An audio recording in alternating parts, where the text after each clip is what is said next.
Okay, think back for a second. Sure.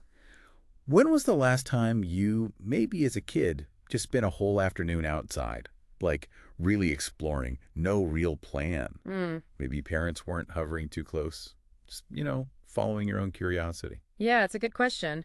And for a lot of kids growing up now, especially in more modernized countries, that kind of afternoon, it's getting pretty rare. That really hits the nail on the head for what we're digging into today, doesn't it? It does. This deep dive is all about that trend, this quite significant drop in outdoor time for young children.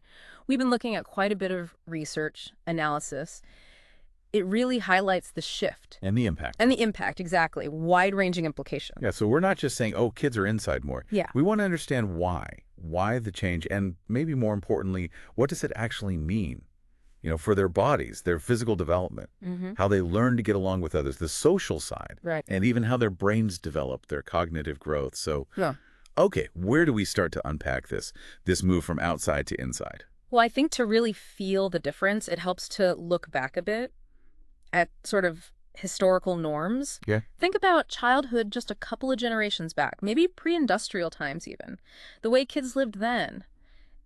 It's a really stark contrast to today. A different world, almost. Pretty much. Children's lives were just, well, deeply connected to the natural world. Out of necessity, often, but also just by design. So nature wasn't like a destination, a park you drive to. Not primarily, no. It was the backdrop, often the playground, the classroom, everything kind of rolled into one. Huh.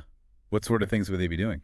Well, maybe helping with farming tasks, small chores, gathering things, exploring nearby woods or fields was just normal play. Lots of physical outdoor games. Right.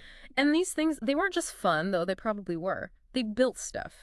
Resilience, resourcefulness, really practical skills you learned by, well, doing things in the world. Yeah, so falling down and getting a scrape wasn't a disaster, it was data. Huh, data. I like that. Yeah. Yeah. Learning your limits, learning about the environment. And helping out. It wasn't just chores for chores' sake. It was understanding, like how things work. Cycles of nature, effort. Absolutely, a tangible understanding. Which brings us to that stark contrast you mentioned. Right. The modern world. We've shifted so much towards indoor lives. Structure activities, yes, but also, well, screens. Lots of screens dominating the day. Okay, so that leads us pretty neatly into the physical side of things. Yeah. It seems obvious, maybe, but if kids aren't running right outside. Their physical health is going to be affected, yes. Yeah.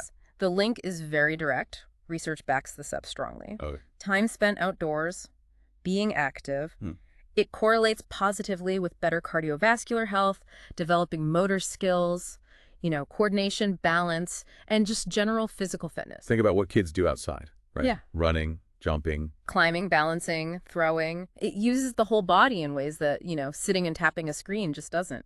And the elephant in the room, or maybe the glowing rectangle in the room. Is technology, screens, smartphones, tablets, games consoles, TV. They're everywhere. And they're compelling. Incredibly compelling. Their presence, the nature of the digital world. It's a huge challenge. Research shows a strong link. More screen time often means less outdoor time. It's not just that they could go outside but don't want to. It's often what we call a displacement effect. The time spent on screens literally replaces the time that could have been spent playing outside, exploring. Okay, so attention and time are actively pulled away, siphoned off. You could put it that way, yeah. And the physical health consequences are real. We're talking potentially less robust heart health, maybe delays in developing those crucial motor skills. It's foundational stuff. It really is. That active childhood builds a base for physical health later in life. Okay, let's pivot a bit. From the body to social skills. I keep thinking about those messy, unstructured playtimes outside with other kids. Seems like that's where you learn how to, Yeah. well, deal with people. Absolutely essential. Social engagement is just a cornerstone of healthy development. It really lays the groundwork for so many life skills and, frankly, for well-being overall. Yeah. Think about those everyday interactions that happen outdoors. Negotiating game rules, figuring out disagreements, sharing ideas for pretend play. Uh-huh. These are incredibly rich learning grounds for communication, for social problem solving. It's not just learning to share, is it? It's reading cues, understanding tones, compromising, Yeah. all that complex stuff. Exactly that. Building the muscles for relationships, really. And does that pay off later? Hmm. having those skills. Oh, definitely. The research is quite clear. Strong social skills developed early, they link positively to more happiness, better life satisfaction right across the lifespan, Oh, and conversely, lower rates of things like loneliness, depression, anxiety. So these skills, learned through actually interacting face to face, they're protective.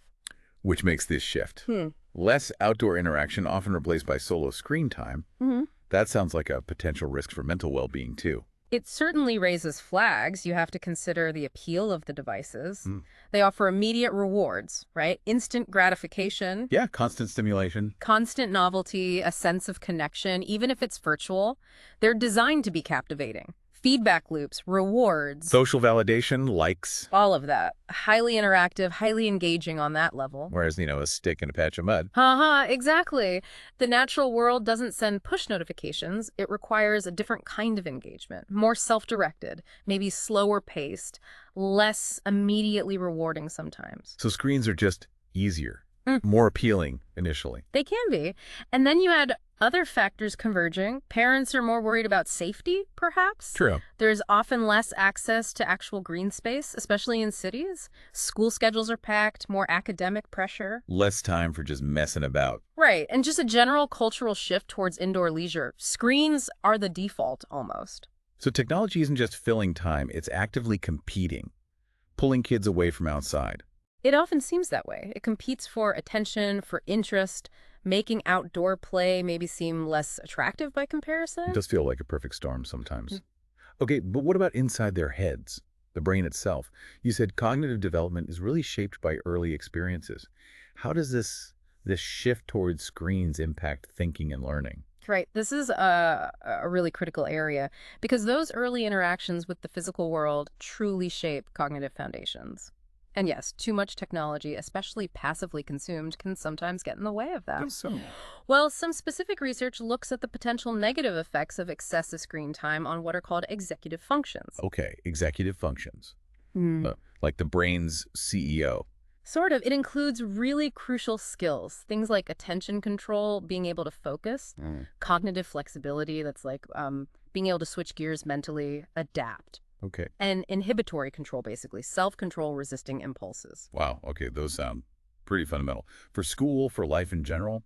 Absolutely foundational. For academic success, yes, but also just navigating the world effectively.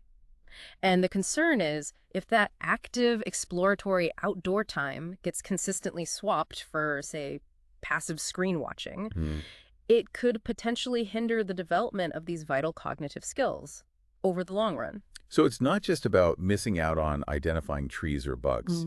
It might actually affect how their brains build these core thinking abilities. That's a key part of the concern, yes. Right. It's about the process of interaction and exploration itself shaping the brain. Hmm. And there's even some emerging research, it's still developing, but it's starting to suggest a possible link between a lack of stimulating outdoor environments combined with lots of sedentary screen time in those formative years, Yeah. and potentially a higher risk for issues like cognitive decline, maybe other health problems much later in adulthood. Wow. So the effects could echo for decades. It's a long-term perspective, but it really underscores why paying attention to this trend now is so important. It's quite sobering, isn't it?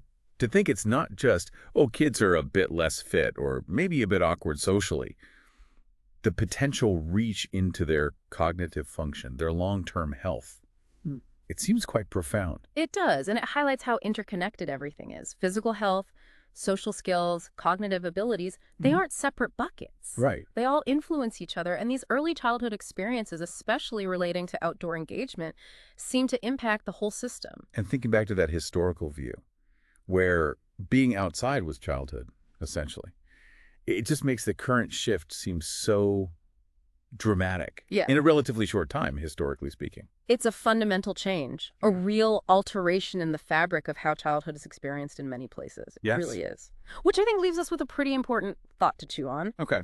Well, considering all these impacts, physical, social, cognitive, end of life, what could we actually do? What small changes, maybe collectively, could help weave more nature, more outdoor time back into kids' daily lives? And if we did manage that, what might the long-term benefits look like for them, for society?